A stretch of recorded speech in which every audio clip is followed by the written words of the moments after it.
est partie. Cette femme nous a aimés tous.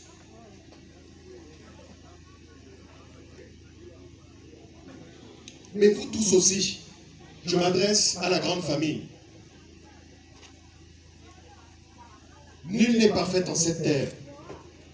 Mais chaque jour, ses enfants et moi, nous parlions avec elle. De quoi? De comment améliorer la condition de vie des gens. Ce n'était rien d'autre. Et le visage de la vérité n'a pas peur d'affronter celui du mensonge. C'est une période de deuil, de recueillement, mais nous ne sommes que de passage sur cette terre. Quel est le temps qui nous reste à vivre? Celui qui sait n'a qu'à lever le doigt. Et certains ne sont pas venus pour accompagner d'autres. Voici une femme qui, toute sa vie, toute son énergie, l'a vouée à la solidarité, je le dis sans embâche. Et je m'adresse à la jeunesse de mon village ici en Kolbogo pour vous donner des exemples. Tout ce qui est ici,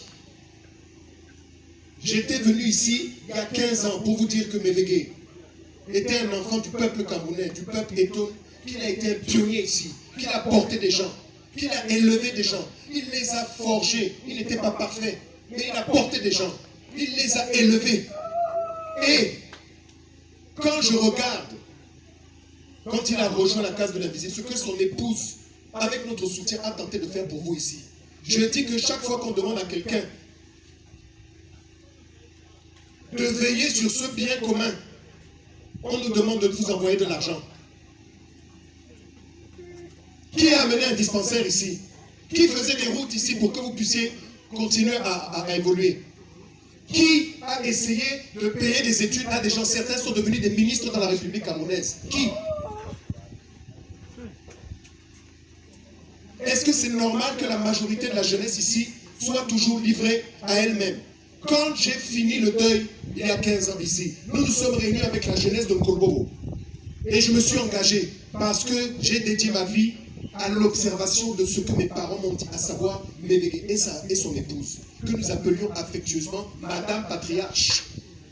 Ça n'était pas de la phallocratie, mais c'était un témoignage d'amour. Quand nous nous sommes réunis, nous avons fait des réunions, des conciliabules. Nous avons décidé de faire des choses.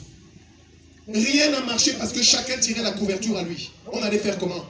Chacun commençait à dire que non, c'est pas moi. Et nous sommes, puisque nous sommes des Ntangé, puisque c'est comme ça qu'on nous appelle, sachez que Mévégué m'a initié. Il me parlait tous les jours. Je l'appelais 10 fois par jour, même si j'étais en France. Et je ne comprends pas que tout ce qui est ici, c'est à vous. Et que nous n'ayons pas été capables de perpétuer. Elle se battait seule, combattue par certains membres de sa famille, dont certains ne sont même pas venus ici à ce deuil. Je le dis, allez dire. Ici, le message que j'amène, c'est un message non pas de colère, mais de responsabilisation. On ne peut pas aller dans des prêches et pratiquer le contraire. Practice what you preach.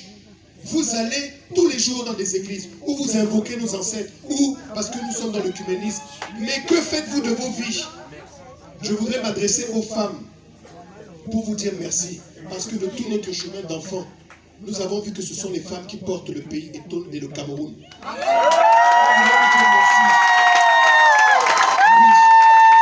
je vais vous dire pourquoi. Je vais vous dire pourquoi. Quand Mévégué est décédé, je me suis désisté sur la succession pour donner à cette femme le titre de la légitimité de notre succession. Pourquoi? Parce que les femmes sont marginalisées dans nos familles. Pourquoi nous faisons ça? Donc je ne vais pas m'étaler. Je voulais juste vous dire que le sens de sa vie, elle n'était pas parfaite. Chaque fois qu'elle nous sollicitait pour des pèlerinages, nous nous engagions à l'accompagner. Mais les œuvres, c'était pour faire du bien. Ce n'était même pas pour elle. Moi, je suis par exemple quelqu'un de très dématérialisé. Vous seriez très surpris.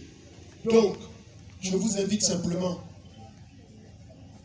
à tenter, pour le peu de temps qu'il nous reste à vivre ensemble, d'améliorer nos conditions de vie et de partager ensemble.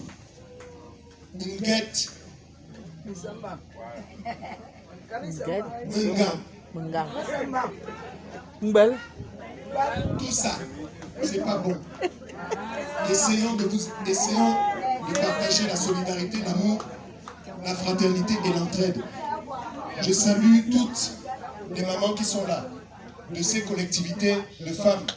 Elles ne parlaient que de vous tous les jours. Elles cotisaient pour ces petits-enfants. Je parle ici de ces petits-enfants, de ces enfants. Sachez que nous sommes d'ici. Qu'est-ce qui nous obligeait à venir ici si on n'était pas attachés ici? Et je demande à ces deux filles de venir me rejoindre. Nkolo, Nkusa, Zungan, venez. Qu'on les voit. Parce que quand Mevege est parti, certaines personnes disaient oui, mais est-ce qu'ils nous ont laissé des gens? Mais ce n'est pas parce qu'on ne voit pas quelque chose qui n'existe pas. Mais nous avons essayé, tenté de faire des choses. Et nous avons fait des choses. Mais malheureusement, nous devons aussi évoluer dans nos mentalités.